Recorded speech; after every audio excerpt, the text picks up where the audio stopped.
Rahayu,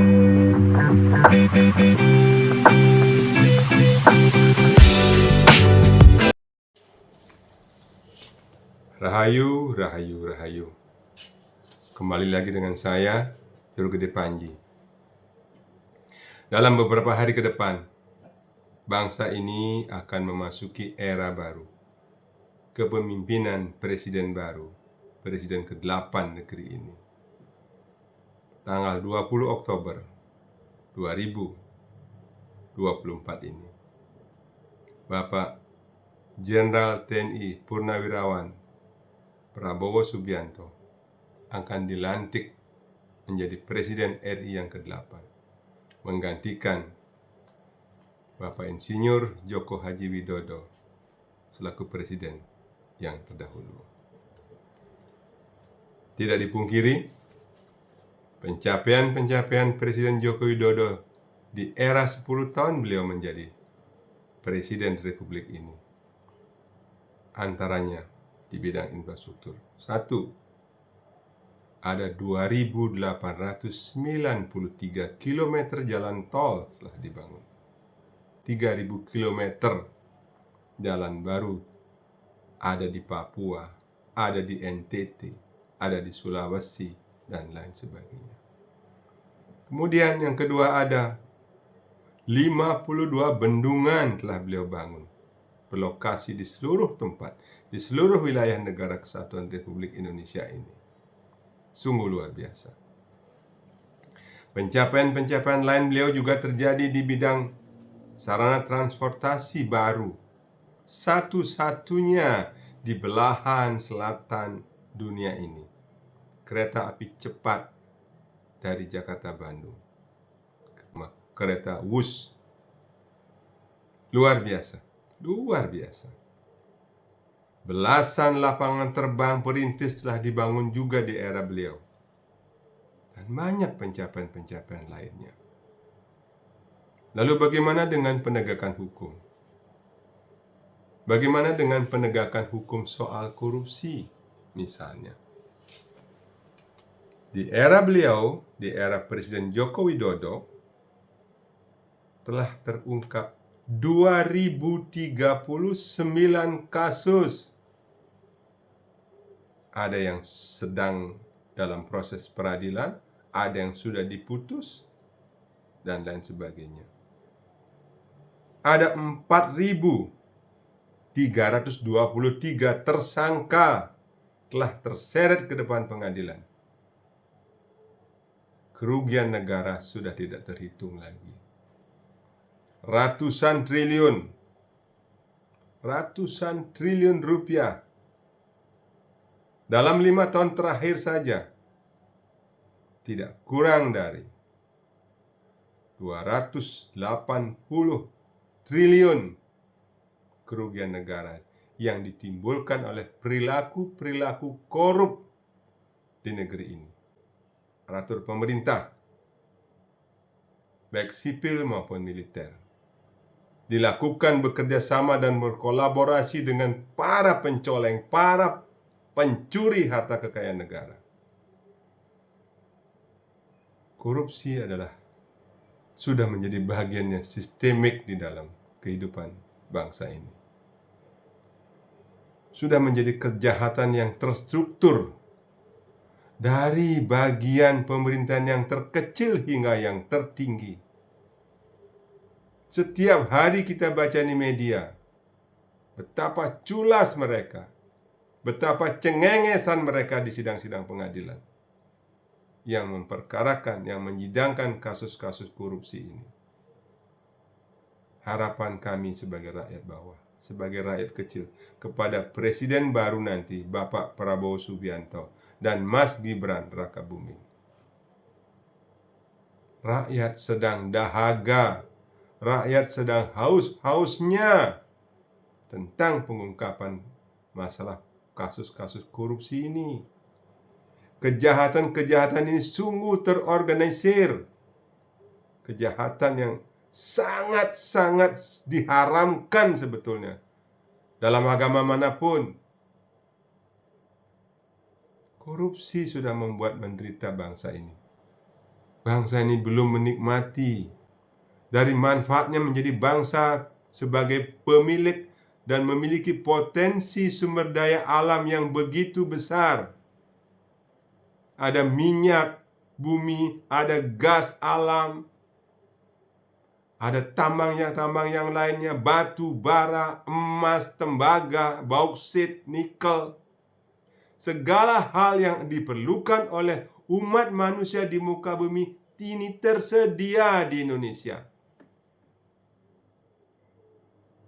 Hilirisasi yang dicanangkan oleh Pak Presiden Joko Widodo membuka mata kami sebagai bangsa.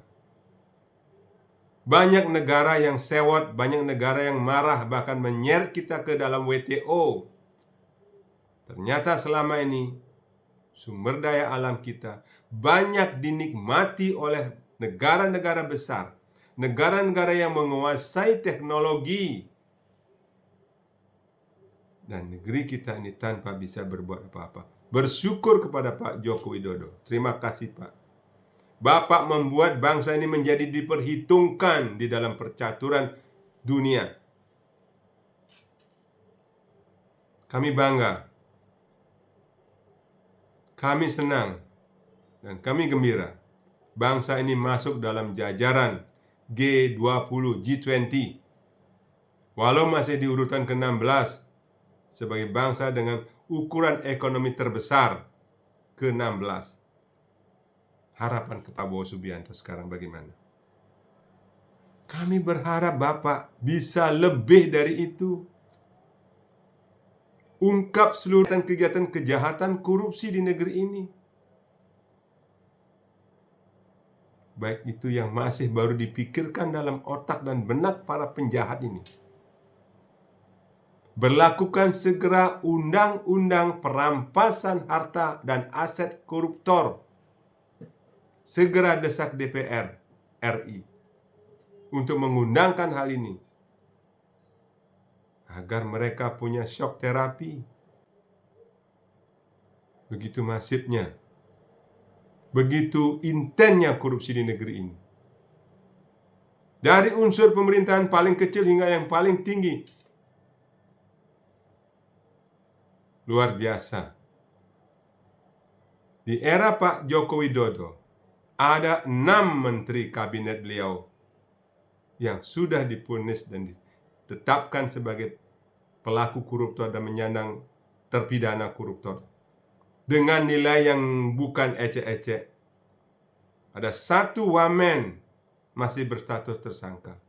Entah sudah berapa banyak gubernur, bupati, anggota dewan, baik di pusat maupun di daerah. Luar biasa. Negeri ini telah digerogoti oleh korupsi, oleh perilaku-perilaku korupsi, layaknya kanker yang menggerogoti seluruh badan bangsa ini yang bernama Republik Indonesia ini. Luar biasa. Indeks persepsi korupsi negeri ini masih cukup rendah.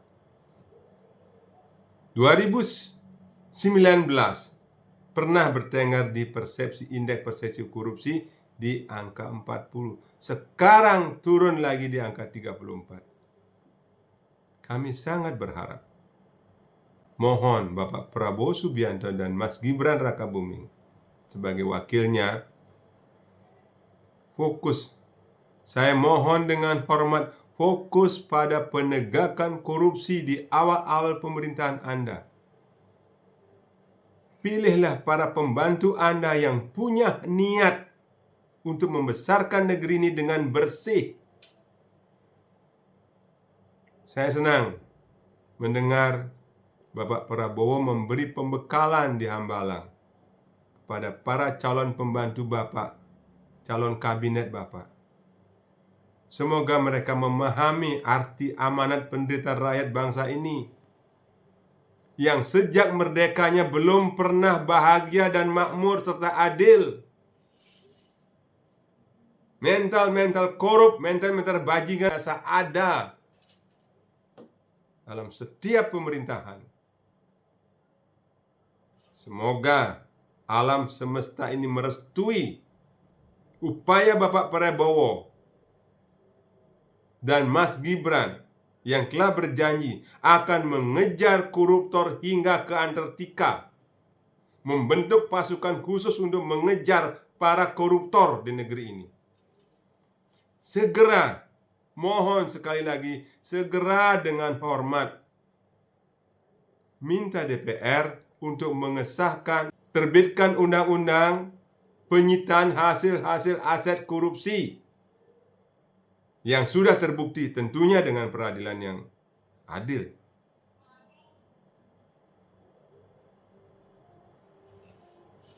Sebagai rakyat kecil,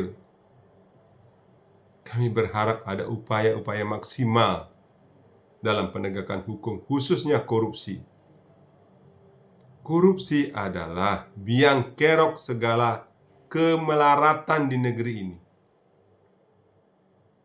Korupsi membuat semakin banyak orang miskin di negeri ini. Korupsi membuat masalah-masalah pendidikan, distribusi sandang dan pangan di negeri ini, distribusi energi di negeri ini. Bangsa ini telah membuat puluhan orang-orang kaya di dunia ini.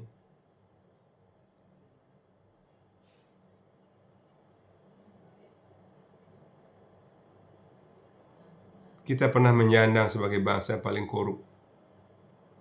Sebetulnya bukan bangsanya yang korup, tapi oknum-oknum rampok dan oknum-oknum garong negeri ini yang menyebabkan kita terpuruk. Pak Jokowi sudah meletakkan dasar-dasarnya. Pondasi kuat sudah diletakkan dasar-dasarnya.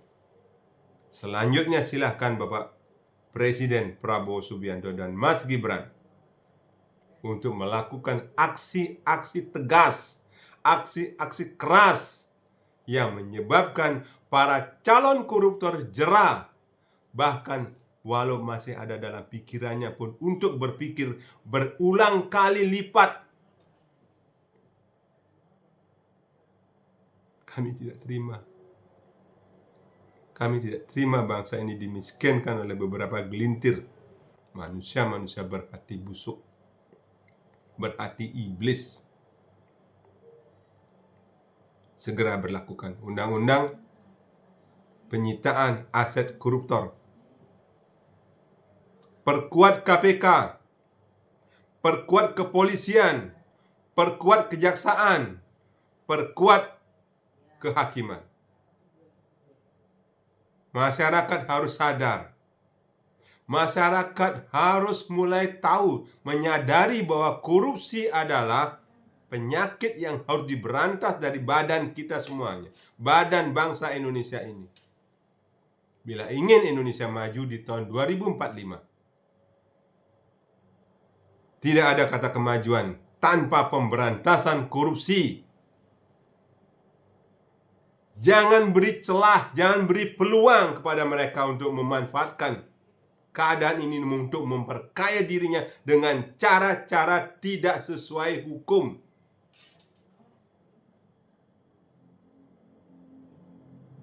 Khusus untuk Bali, kepada para calon gubernur, kepada para calon pemimpin daerah, kabupaten, wali kota, tanamkan dalam diri Anda, baik yang baru maupun yang petahana, korupsi adalah penyakit kanker yang harus dilenyapkan.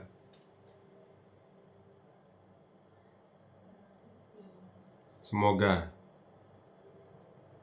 apa yang kita harapkan pada tahun 2045 ini bisa menjadi Indonesia emas, makmur, sejahtera dan adil, serta bahagia warganya sebagai bangsa dunia bisa tercapai. Harapan kami, keinginan kami adalah hidup di atas hukum yang benar, hukum yang tegas, yang tidak pandang bulu, tidak tebang pilih. Siapapun dia, bila salah, geret ke pengadilan. Adili dengan adil-adilnya, seadil-adilnya. Jangan biasakan menerima sesuatu yang bukan hak Anda. Terima kasih. Rahayu, rahayu, rahayu.